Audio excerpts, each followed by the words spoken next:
El sueño de aquella noche, largo y profundo, borró, o por lo menos me lo pareció, el recuerdo de la aventura de Viterbo. El día siguiente desperté tranquila y decidida a perseguir con la constancia habitual mis aspiraciones a una vida normal y familiar. Gisela, a la que vi aquella misma mañana, a lo mejor por remordimiento o a lo mejor por astuta discreción, no habló de la excursión, cosa que le agradecí. Me sentía ansiosa, sin embargo, ante la perspectiva de mi próximo encuentro con Gino. Aunque estaba convencida de no tener ninguna culpa, pensaba que tenía necesidad de mentir y eso me disgustaba, porque además yo estaba segura de que no podría mentir, porque era la primera vez y hasta entonces siempre había sido sincera con él. Es verdad que le había ocultado mi nuevo contacto con Gisela, pero este subterfugio tenía a lo sumo un repliegue al que me había visto obligada por su irracional antipatía por Gisela. Me sentía tan inquieta que cuando nos encontramos aquel mismo día tuve que contenerme a duras penas para no estallar en lágrimas y decirle todo lo que había ocurrido y pedirle perdón. La historia de la excursión a Viterbo me pesaba en el alma y experimentaba un fuerte deseo de liberarme de ella y de contársela a alguien. Si Gino hubiera sido otro y yo supiera que era menos celoso, se lo habría contado todo sin duda alguna y con toda seguridad nos hubiéramos amado más que antes y me sentiría protegida y unida a él con lazos más fuertes incluso que los del amor. Como de costumbre, nos hallábamos en el coche por la mañana, detenidos en el sitio habitual fuera de la ciudad. Gino notó mi preocupación y me preguntó: ¿qué te pasa? Yo pensé, ahora se lo digo todo, aunque me eche del coche y aunque tenga que volver a pie a Roma. Y no tuve valor y le pregunté solamente: ¿me querés? ¿Y me lo preguntás? ¿Me vas a querer siempre? Insistí con los ojos llenos de lágrimas. Siempre. ¿Y nos vamos a casar pronto? Pareció fastidiado por mi insistencia. Palabra de honor, respondió. Pero cualquiera diría que no me tenés confianza. ¿Acaso no hemos decidido casarnos en Pascua? Sí, es verdad. ¿No te he dado ya dinero para la casa? Sí. Pues, ¿qué? ¿Soy o no soy un hombre de honor? Cuando digo una cosa, la hago. Apuesto a que es tu madre la que te mete esas ideas. No, mi mamá no tiene nada que ver, respondí alarmada. Y decime, ¿vamos a vivir juntos? Naturalmente. ¿Y vamos a ser felices? Va a depender de nosotros. ¿Vamos a vivir juntos? Pregunté otra vez, incapaz de escapar de aquel círculo cerrado de ansiedad. ¡Uf! Ya me preguntaste y ya te contesté. Perdóname, dije, pero es que a veces me parece imposible. Y sin poder contenerme, me largué a llorar. Él quedó bastante asombrado de mis lágrimas y mostraba una turbación que parecía llena de remordimiento y cuyos motivos solo más tarde vería claros. ¿Por qué tenés que llorar? Yo, en realidad, lloraba por la amargura y la angustia de no poder contarle cuánto había ocurrido y dejar así libre mi conciencia del peso del remordimiento. Lloraba también por la mortificación de sentirme indigna de él tan bueno y tan perfecto. Tenés razón, dije por fin con un esfuerzo. Soy una tonta. No digas eso, pero no veo qué motivos hay para llorar. A mí me quedaba aquel peso en el alma, y cuando dejé a Gino aquella misma tarde, busqué una iglesia para confesarme. No me confesaba desde hacía casi un año. Todo aquel tiempo confiaba en poder hacerlo en cualquier momento, y eso parecía bastarme. Había dejado de confesarme desde mi primer beso con Gino.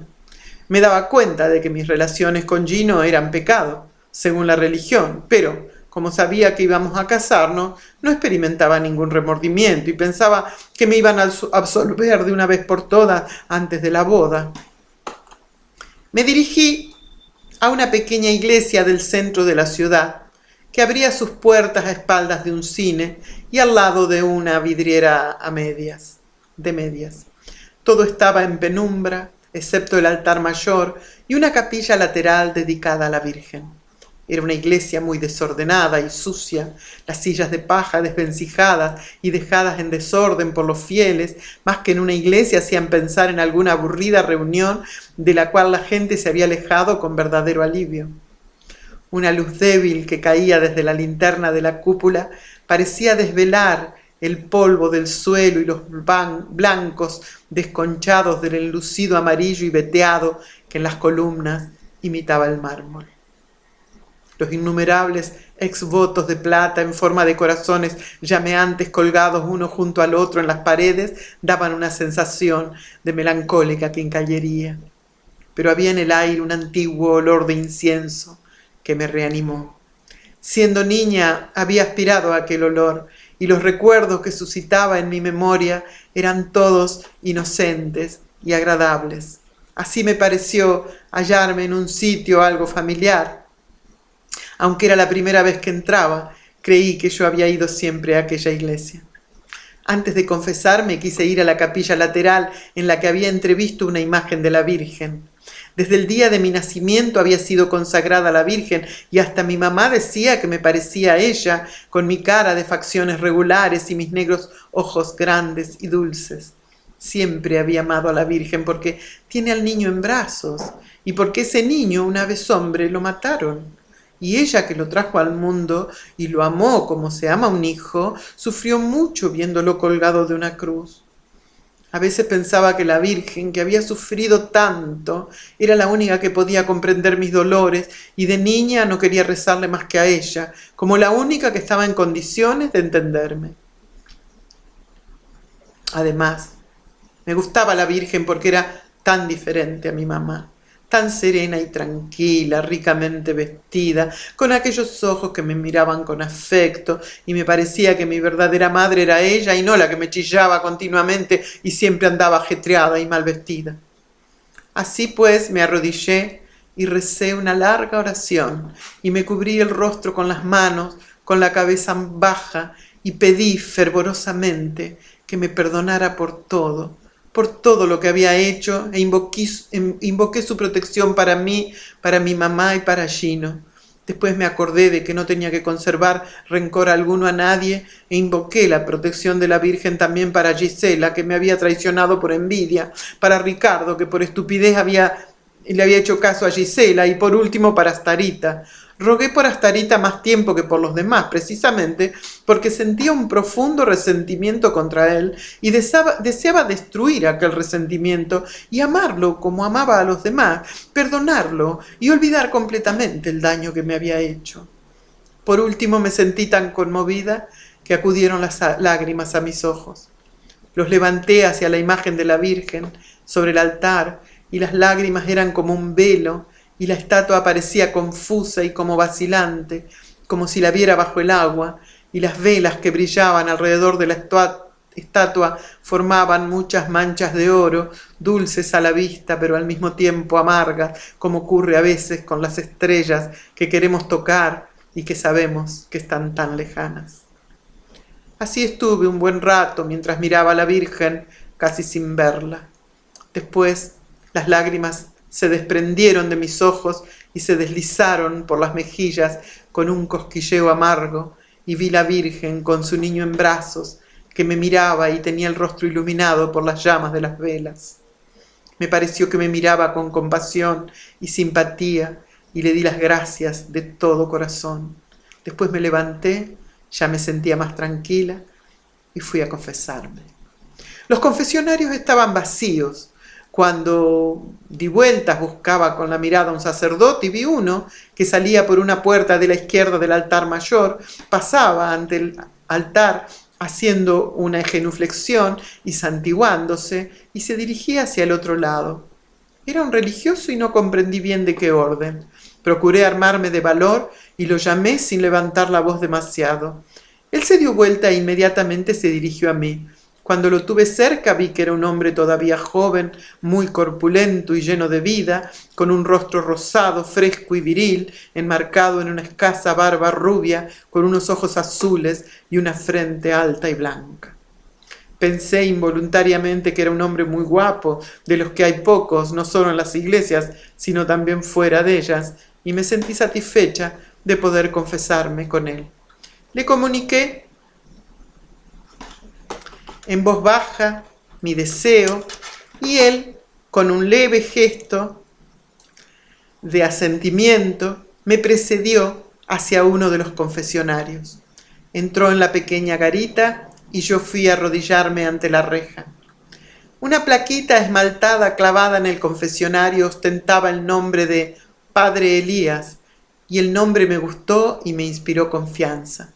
Me arrodillé, él rezó una leve oración y después me preguntó: ¿hace mucho tiempo que no te confesás? Casi 1 año, contesté. Es demasiado tiempo, demasiado. ¿Por qué? Observé que hablaba el italiano imperfectamente, con unas R's gangosas, como hacen los franceses, y por 2 o 3 errores que cometió, adaptando palabras extranjeras a la pronunciación italiana, comprendí que era francés. También me satisfizo que fuera extranjero y no sé por qué. Quizás porque cuando uno se decide a realizar una acción a la que se da cierta importancia, cada detalle, quizás porque cuando uno se decide a realizar una acción a la que se le da cierta importancia, cada detalle que parece insólito se ofrece como una señal propicia.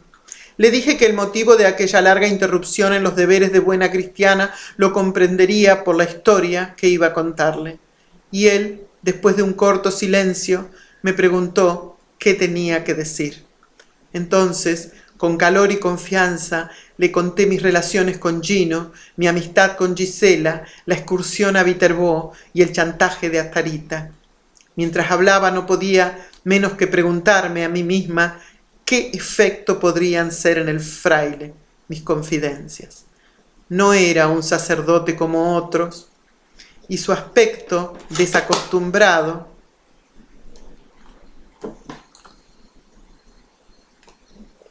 como de hombre de mundo me inducía a pensar con curiosidad en qué razones lo habrían llevado a hacerse sacerdote.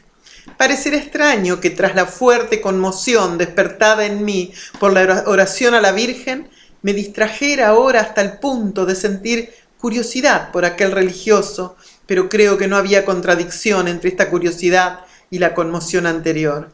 Las dos partían del fondo de mi ánimo, en el que devoción y coquetería, aflicción y sensualidad estaban embarulladamente mezcladas.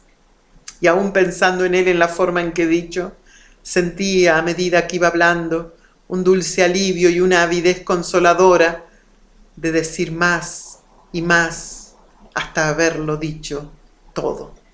Me parecía ir descargando un peso y librarme cada vez más de la grave angustia que hasta ese momento me oprimía, como una flor aplastada por el bochorno que recibe por fin las primeras gotas de la lluvia.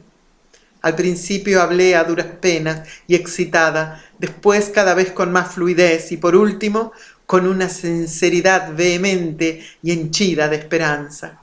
No omití nada, ni siquiera el dinero que Astarita me había dado, los sentimientos que me inspiraba aquel regalo y el uso que pensaba hacer de aquel dinero.